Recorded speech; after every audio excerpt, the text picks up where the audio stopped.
সাত আসমানের নাম সমূহ ও সেখানে কারা আছেন। প্রথম আসমানের নাম হল রুকাইয়া।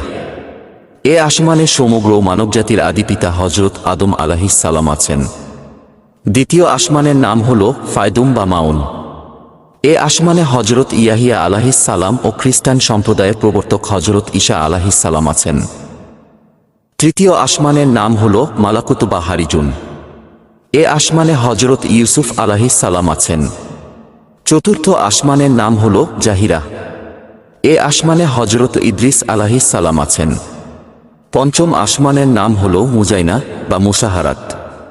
এ আসমানে হজরত হারুন আলাইহিস সালাম আছেন। ষষ্ঠ আসমানের নাম হল খালিসা। এ আসমানে ইহুদি ধর্ম প্রবর্তক হজরত মুসা আলাইহিস সালাম আছেন। সপ্তম আসমানের নাম হল লাবিয়াহ বা দামিয়াহ। এ আসমানে হজরত ইব্রাহিম আলাইহিস সালাম আছেন।